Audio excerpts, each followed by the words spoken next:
And to you and the people of Nyahururu, poleni sana. Wazazi wa Mercy, poleni.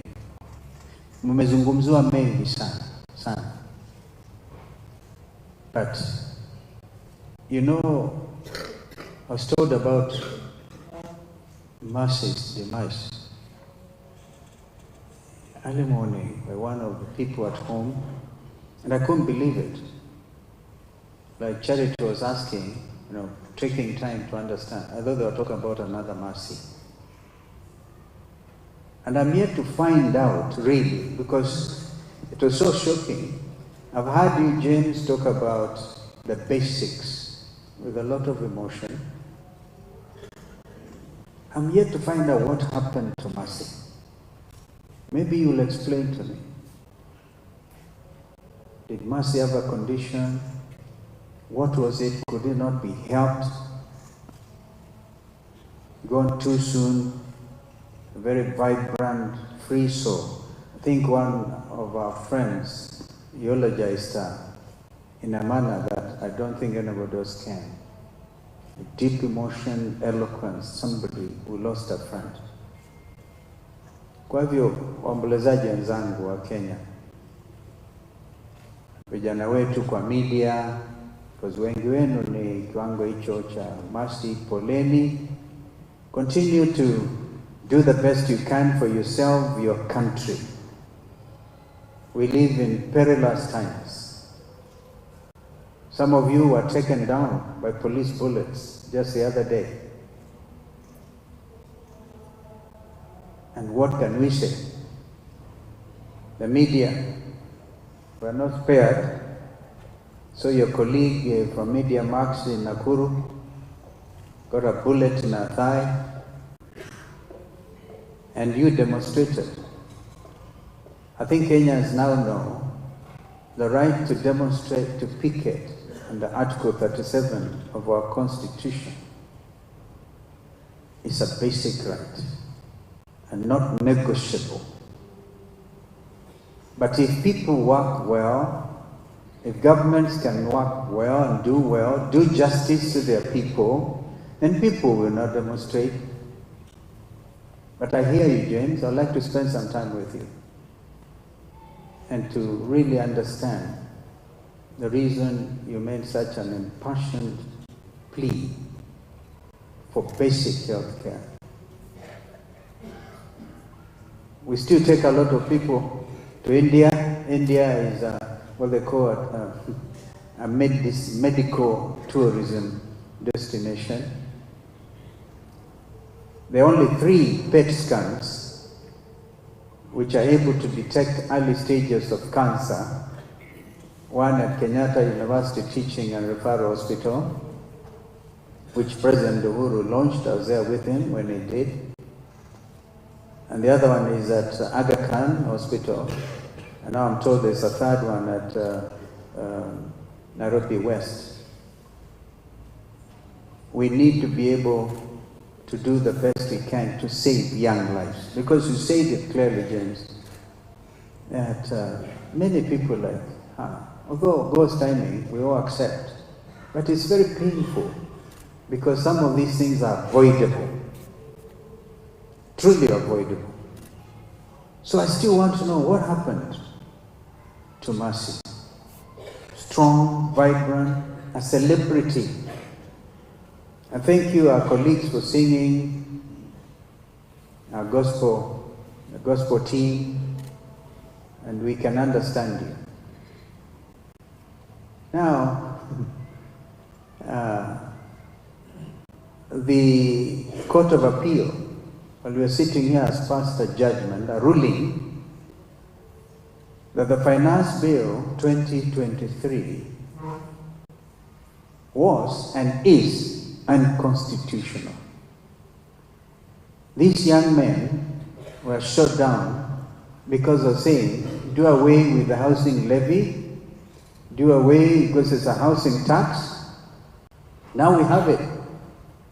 It is illegal. So whatever this administration has collected by way of housing levy between 2023 and now was illegal.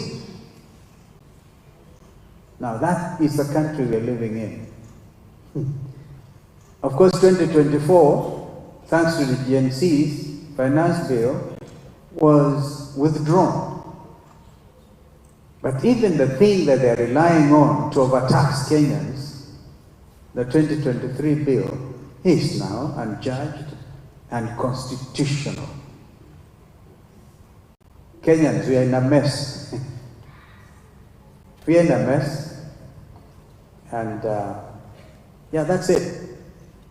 I think people need to go back to the factory setting. What went wrong? And I'm yet I'm sure as can be, that God is on the throne. And He is God. But when you get wrong leadership, you suffer. Are we not reminded by some famous American ambassador called John Newcastle that choices have consequences? Some of the consequences are very difficult to fathom.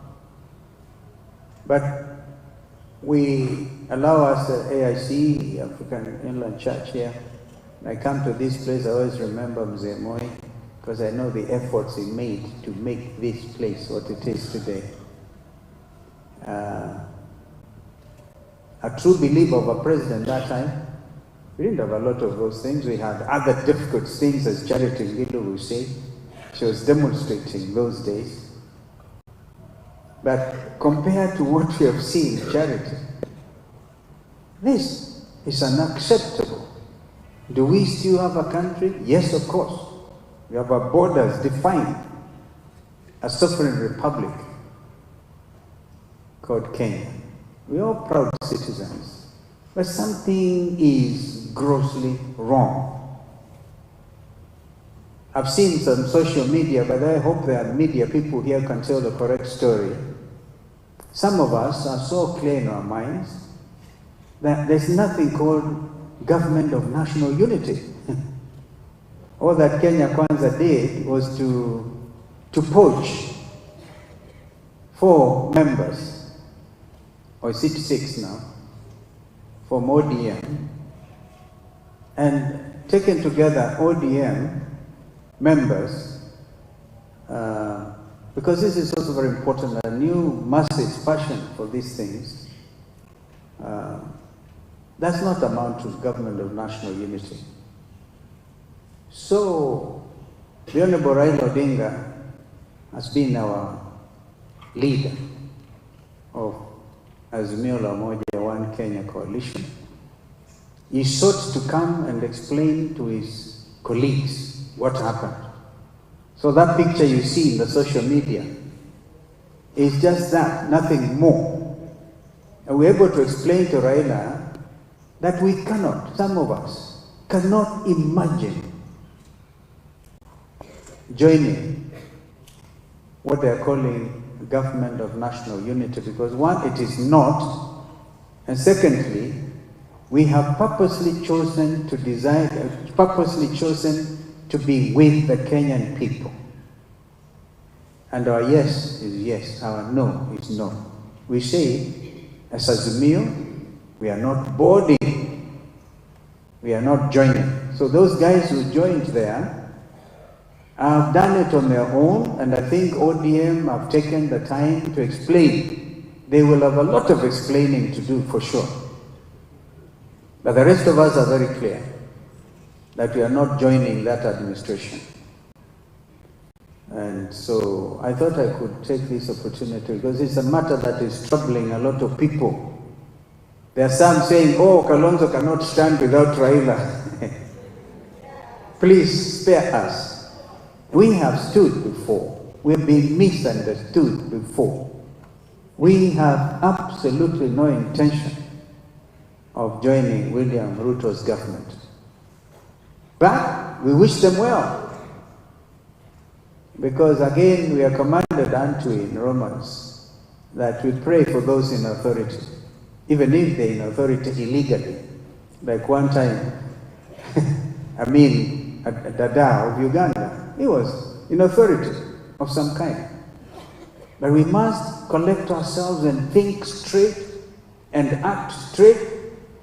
I have said that what the young Kenyan leaders have done, style Gen Z, is amazing. It's actually shaken the whole world. Because young people armed with a bottle of water, a telephone, and a Kenyan bandera, national flag, the symbol of our unity, went out there. And then, of course, other people panicked and brought in the goons. I also experienced some men in black. I had a men in black experience, which still I cannot quite understand. Yeah, so these things we must understand are important. The change that the Gen Z have brought is irreversible in terms of governance. They don't even want to be government of national unity. They just want you people in authority to follow the Constitution so that we can all live peaceably with each other. I thought I could say those words, and I was going to address the media outside, but I wanted people to know that our brother Raila came to explain those things, and we agreed that Azimio will stay as Azimio. Opposition is important now, more than ever before, and a very strong opposition. And as he goes to the African Union, we are holding forth unapologetically for the good of this nation. And so that dear ones like Mercy will rest in God's presence, knowing what they have left behind is something solid, something of a nation. So James, take courage. Wazee kutoka kule Kitui West, poleni. Huyu mtoto alikuwa ajabu. And you know, people say etuna mwendete lakini ngai mwenda mono. Those things are all said to comfort each other. The reality is what James said, losing his lovely wife. But of course we must pray for her, and she knows she's gone to heaven, and she, good person. So all of you media houses, please reach those levels of excellence that your colleague was able to reach. You can even avoid mediocrity and come out a real celebrity like Mercy Mawia. May God rest our soul in peace.